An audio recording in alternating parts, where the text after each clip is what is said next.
Hey, hi there boys and girls, and welcome back to the channel. Got a few good games for you in this video. We're going to start up with Wirebird 89 in the M4 Sherman. It's rolling out on Rockfield, and the Meds have decided to push towards the C-cap. And he plays a patient and intelligent game here, Wirebird. He is pushing the flank. He is going to try and get spots on the bad guys, but he's not going to YOLO in and throw away his hit point pool. So he's immediately managed to get a couple of spots on there. We've got a Crusader, a Panzer IV, and another M4 out there, and he's got himself a little bit of soft cover in front of him, and he's going to start basically taking his time and wearing away at these three guys in front of him, all the time that he remains unspotted, and all the time that he has a number of targets to his front, doing his very best to ensure that he looks after his hit points, which is the smart way to play the game. Gets an absolutely lovely shot straight through the turret hatch there. It looks like potentially we've lost spots on some of these targets, so Wirebird is going to push forward, but again, he's not going to get super aggressive on it. He's not going to YOLO in there. He knows there are multiple tanks about somewhere, so he's going to look after his hit points. Manages to get a nice roll through the side of the opposite, the Sherman on the opposite side there. And again, looking after his hit points whilst rolling in the damage. He's up to 800 damage now, and he hasn't taken a hit as yet. He does want to get the clear on this tank here. So again, he's gonna push round. He does, as he push round, take a shot from the side, which he manages to bounce, and then he clears up the M4 for his first kill. So it looks like we do have Mr. Chi Nu here, who has pushed up. Probably pushed forward a little bit too much, and he takes quite a bit of damage for his pains. And just as that's happening, Wirebird does take a shot from the Panzer IV that he was fighting with earlier. So that allows him to roll aggressively onto the guy and effectively clear him up for his second kill. He's done just over 1,000 damage now, and we've now got the enemy heavies rolling up onto this flank. It's a 4-1-3 at this point, so it's looking pretty good for the green team. Nobody seems to be too interested in capping any bases, so we don't really have to worry about that too much. It's obviously not going to be settled that way. So he's going to have some difficulty with the VK-36's frontal armour here, so again plays it sensibly, goes round to the flank, uses the terrain, and does his very best to protect his tank. Obviously everybody else is now going to get involved to try and farm up the damage from this last guy. He does put another nice shot into the side there. VK's decided he wants to try and take somebody with him. Thankfully Wirebird does manage to survive that shot with 29 hit points remaining, and it's now just a question of getting rid of this guy's hit point pool and winning the game. So very sensible and well thought out play on the flank there from Wirebird. He picks up 1,562 damage, a second class mastery, 2 kills, and that makes him the damage leader in that game. So an excellent game for Wirebird there, well played, and thank you for sending the replay. Okay, in game 2 we've actually got one of my games. This is me in the Object 704 tier 9 tank destroyer. This is when I was on my seemingly endless long grind to try and get the XP that I needed to put the Object 268 in my garage. I'm happy to say that grind is now done, so I won't have to play this tank again too much in the future. It's not a bad tank at all. It is a little slow sometimes, and it's basically, yeah, it's got a big Russian gun on it, which sometimes is incredibly frustrating because they're not hugely accurate, and you can lose shots that potentially you thought, you know, were pretty much guaranteed to go in. Having said that, it does dole out a nice hefty amount of alpha damage when it does connect. So we're rolling out on Castilla. I'm trying to get a little bit of an overlook around the sea cap area. I'll take a quick shot into the bush at the top of the hill there, just to make sure that we haven't got a pesky waffle tractor hiding in there somewhere. Now we've got green K91 on the right, and he's obviously trying to spot targets at sea. However, we haven't got anything highlighted yet. So at this point, I'm thinking maybe they've tried to push into town, but I can't see any heavies on this flank either. So obviously got to relocate, and as I'm coming across the river, then we start to get spots on the bad guys. Our waffle tractor there does a bit of power sliding down the hill and gets an absolutely beautiful position that basically blocks me trying to get a shot. Never mind, I suppose that's why that's why you can move these things around. It does take a bit more time for me to get into a firing position, and yeah, that's what I mean about these big derpy Russian guns. Bit of a snapshot attempt there, but I don't manage to get a hit on the K91.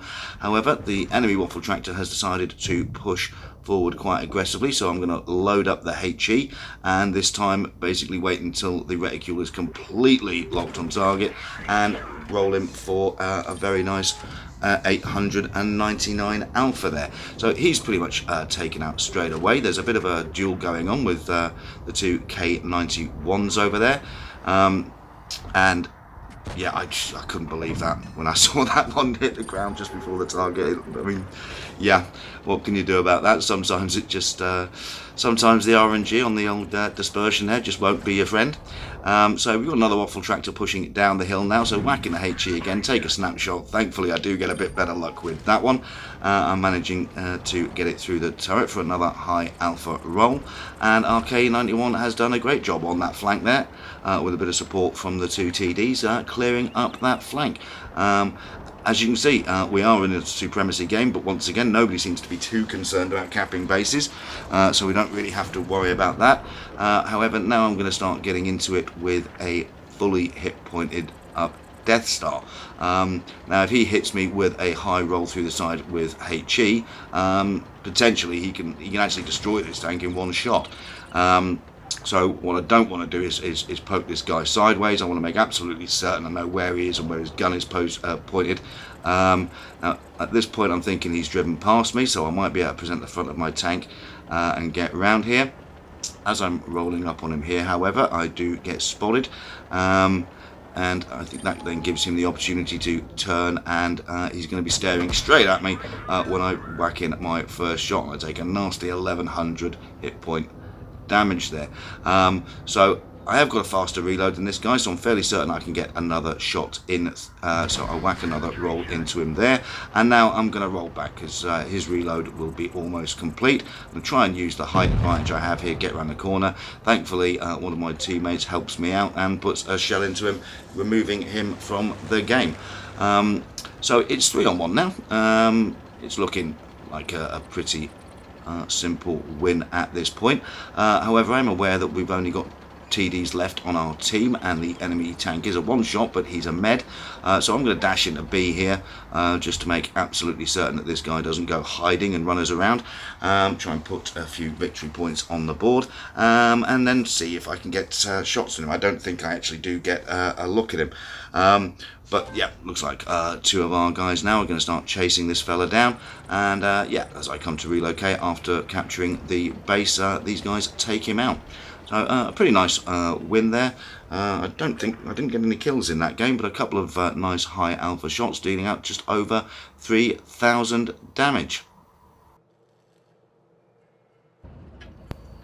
So we're here with another contributor, Lewis Ilikoski. He's going to be rolling out in the Jagdpanther on that new bay, and he's going to play an absolutely outstanding game here, Lewis. However, he does get a little bit unlucky with the gods of RNG. You're going to see just how unlucky he does get, actually, as we go a little bit further into the game. Now, so it's a good tank, the Jagdpanther reloads in about 5 seconds. So although he's not doing huge alpha shots, he is getting he's getting his gun reloaded, and it does allow him to keep pouring in the damage, which is exactly what he's going to be doing here. Gets a nice roll in there, and he's got targets in front of him and a good location, so he's just going to sit here for a little bit and start whacking in the damage with that fast reloading gun. So he's managed to get a few shots in there. However, he's starting to run out of targets to his front now, so good play from Lewis. He's going to relocate and improve his position. So he's going to head up to further up onto the bridge here. This is when a T-29 starts rolling towards him. Now Lewis again makes a very good job of looking after his hit points here. He's just going to try and draw the shot from this T-29 before he pushes on him. That's exactly what he's done, so now he can push on him and try and get a shot into him. Whacks one straight through the drive wheel there, and manages to get him tracked for a couple of hundred damage. And again, rinse and repeat. He's just going to roll back again here, try and make sure he draws this shot and stick the damage in. So the T-29 is a one shot now, so Lewis pushes on him.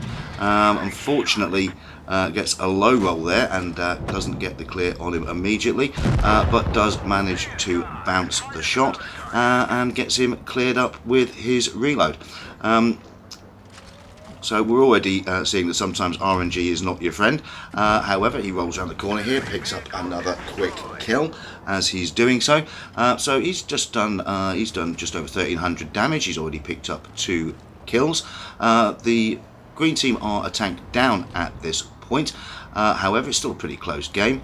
He gets a nice roll into the front of the SU there and puts a second shot in to get his 3rd kill of the game. Green are still a tank down. However, there is a one-shot ISU around the corner here. Lewis does take a nasty ding as he comes around the corner, but he gets that big gun cleared. Absolutely vital there, and that is now making the game a little bit healthier. It's a 3-on-3 for the green team, and Lewis is going to assist his Lurva here in trying to engage these last 3 bad guys. His hit points are a little low. He did take a nasty bounce or a nasty shot from that ISU. However, he's as long as he's careful, he should be able to continue and still pour in the damage here. And he's going to get so unlucky with some of his RNGs rolls in a little while. Now he takes a quick snapshot at the LTTB there. Unfortunately doesn't come off for him. Takes another one, doesn't quite connect. He has taken a couple of vital bounces there though. He is getting pushed on, so he's going to come around the corner here, clear that target. That's 5 kills for Lewis now, and it looks like LTTB is pushing round on him, so he's going to angle up his tank.